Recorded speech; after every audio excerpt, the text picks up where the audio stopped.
Assalamualaikum warahmatullahi wabarakatuh. Perkenalkan, nama saya Yuliana Patingki. Saya mahasiswa dari IAIN Sultan Amai Gorontalo, jurusan Pendidikan Islam Anak Usia Dini. Baik, di video saya kali ini saya akan menjelaskan mengenai ulumul Quran.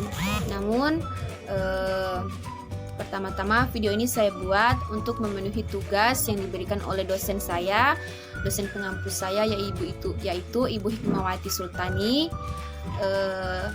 mata kuliah Quran dan Hadis. Baik, salawat serta salam tak lupa pula kita panjatkan atas kehadirat Allah Subhanahu wa Ta'ala, karena berkat rahmat dan kuasa-Nya lah kita masih diberikan kesehatan dan kesempatan sampai dengan saat ini. Baik, langsung saja saya akan menjelaskan mengenai ulumul Quran. Kata ulumul Quran berasal dari bahasa Arab yang terdiri dari dua kata, yaitu ulum dan Al-Quran. Menurut bahasa, kata ulum adalah bentuk jamak dari kata ilm yang berarti ilmu-ilmu, sedangkan Al-Quran adalah kitab suci umat Islam yang diturunkan kepada Nabi Muhammad SAW untuk dijadikan pedoman hidup dan sekaligus panduan umat manusia. Menurut Manna Khalik Al-Kattan mengatakan bahwa ulum adalah jamak dari kata ilmu yang berarti al-fahmu wal idrak, yaitu paham dan menguasai. Sedangkan menurut istilah, para ulama telah merumuskan berbagai definisi tentang ulumul Quran sebagai berikut.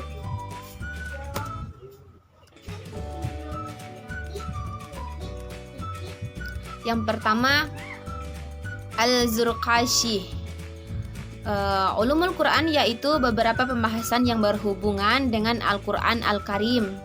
Dari segi turunnya, urutan-urutannya, pengungkapannya, penulisannya, bacaannya, penafsirannya, kemukjizatannya, naskih mansuknya, penolakannya terhadap hal-hal yang menimbulkan keraguan terhadapnya dan lain sebagainya. Kemudian Manna Khalil Al-Kattan yaitu mendefinisikan ulumul Quran adalah ilmu yang membahas masalah-masalah yang berhubungan dengan Al-Quran, Al-Qur'ana, dari segi asbabun nuzul, yaitu sebab-sebab diturunkannya Al-Quran, pengumpulan dan penertiban Al-Quran, pengetahuan tentang surat-surat Makkiyah dan Madaniyah, naskih mansukh, muhkam dan mutasyabih, dan lain sebagainya yang berhubungan dengan Al-Quran. Yang selanjutnya, Kirzin.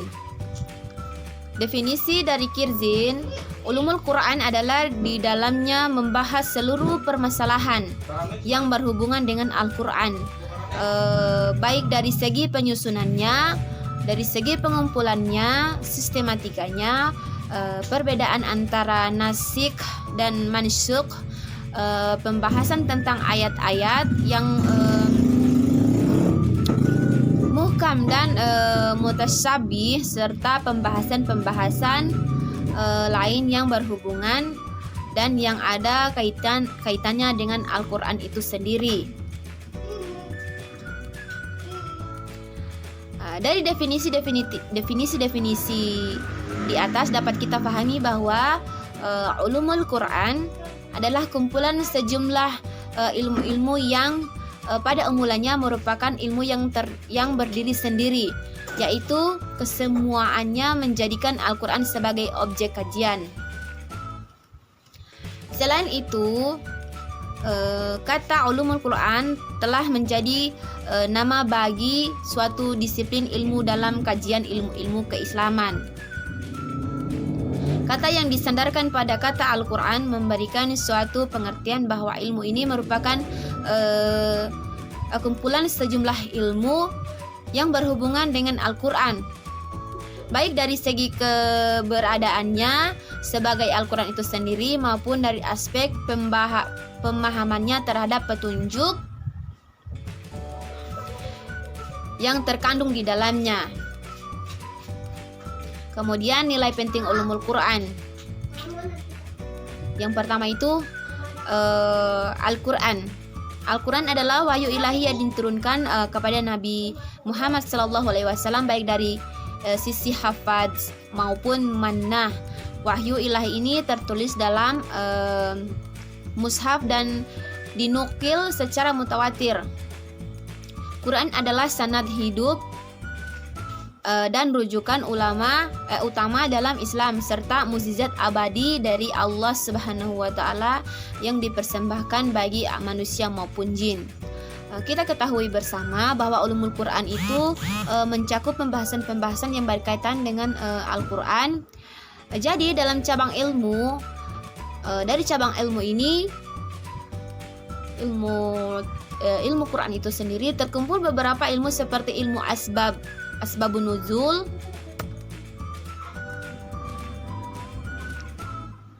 ayat Al-Quran, kodifikasi dan tertib urutan penulisan Al-Quran, penentuan jumlah ayat untuk masing-masing surat dalam masing-masing surat dan sebagainya. Semua hal yang penting dan utama untuk mendalami Quran terangkum dalam ilmu ulumul Quran. Ulumul Quran sangatlah penting. Para mufassir selain memiliki berbagai basis keilmuan, grammar bahasa Arab, baik ilmu nahwu, ilmu sarf, ilmu ma'ani, ilmu bayan, ilmu mantik, ilmu filsafat, ilmu usul, ilmu balagha dan semacamnya. Mereka juga wajib memiliki ilmu ulumul Quran. Ulumul Quran sedemikian penting sehingga diibaratkan sebagai kunci bagi para mufassir, akan membuka dan mengarahkan cara pandang yang tepat bagi para mufassir.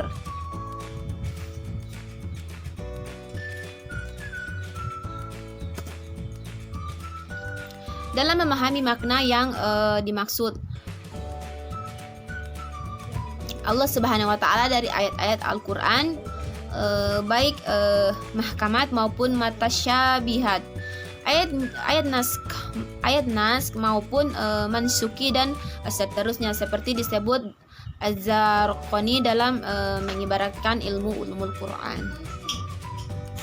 Beberapa manfaat mempelajari ulumul Quran yaitu yang pertama, dengan memiliki ulumul Quran diharapkan agar para penafsir dapat memahami kalam Allah Azza wa Jalla sejalan dengan keterangan yang dikutip oleh Nabi Muhammad SAW, para imam ahlul bait, Fatimah Az-Zahra SA, serta dari para sahabat yang adil.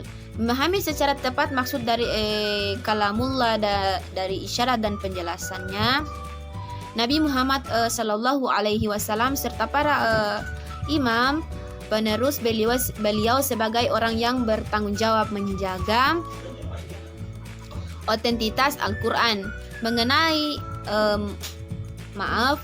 menggali tentang interpretasi mereka terhadap seluruh ayat-ayat Al-Quran. Hal ini akan membuahkan uraian tafsir Quran yang jauh lebih bisa dipertanggungjawabkan dan jauh lebih bermanfaat bagi umat Islam. Manfaat yang kedua mempelajari ilmu ulumul Quran itu, dengan memahami ilmu ini kita bisa mengetahui cara dan gaya yang digunakan oleh para ahli tafsir, mengingat para mufassir memiliki kekhasan sendiri dalam uraian tafsirnya. background seorang mufasir seringkali berpengaruh dalam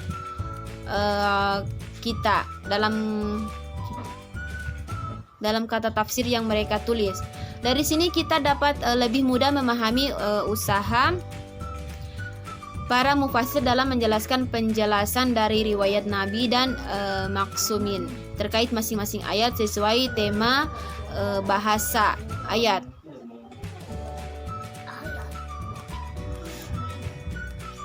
Kemudian dari sini kita akan lebih mudah memahami usaha para mufasir dalam menjelaskan penjelasan dari riwayat Nabi dan maksumin terkait masing-masing ayat sesuai tema bahasa ayat.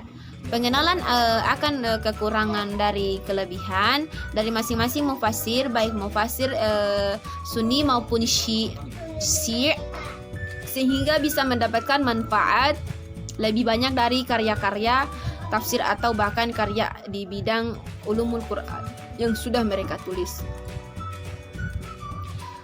Yang ketiga, dalam hal ini siapa saja yang mempelajari ulumul Quran juga akan mengetahui persyaratan dalam menafsirkan Al-Quran. Syarat apa saja sehingga orang bisa memiliki kapasitas menguraikan Al-Quran untuk kemudian dibagikan kepada masyarakat secara umum. Hal ini akan mencegah upaya-upaya orang yang ingin menafsirkan Al-Quran sesuai pendapat pribadi, golongan, partai, atau kubu mereka sendiri. Jadi menafsirkan Al-Quran sesuai kepentingan pribadi atau kepentingan kelompok, upaya-upaya menjual agama secara murah meriah untuk kepentingan urusan duniawi yang fana. Selanjutnya, seperti telah disinggung sebelumnya, untuk menafsirkan Quran secara lebih bertanggung jawab harus ada syarat-syarat yang dimiliki. Selain ulumul Quran serta grammar bahasa Arab dan juga ilmu-ilmu lain yang juga sangat dibutuhkan dalam menafsirkan Al-Quran. Sebagai contoh, ketika ingin mengungkap tafsir Quran seputar ilmu ekonomi, perbankan, pendidikan berdasarkan basis industri, pendidikan praktik filsafat untuk remaja menurut ayat Quran, hal ini jelas dibutuhkan pengetahuan yang cukup detail terkait ilmu-ilmu itu selain ilmu tafsir serta ulumul Quran dan grammar bahasa Arab.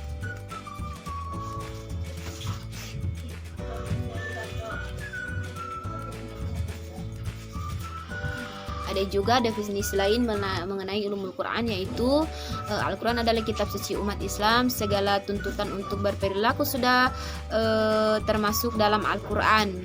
Para ulama pun mencoba membuat sebuah ilmu untuk memahami lebih dalam kandungan ayat-ayat Al-Quran. Ilmu tersebut disebut ulumul Quran. Dalam ulumul Quran diuraikan secara terperinci tentang berbagai hal yang berhubungan dengan ilmu dan penafsiran Al-Quran, seperti metode dan bentuk penafsiran Al-Quran, hubungan antara satu ayat dengan ayat yang lainnya, termasuk sejarah tentang cara penerimaan wahyu tersebut oleh Rasulullah Sallallahu Alaihi Wasallam hingga proses pemodifikasinya.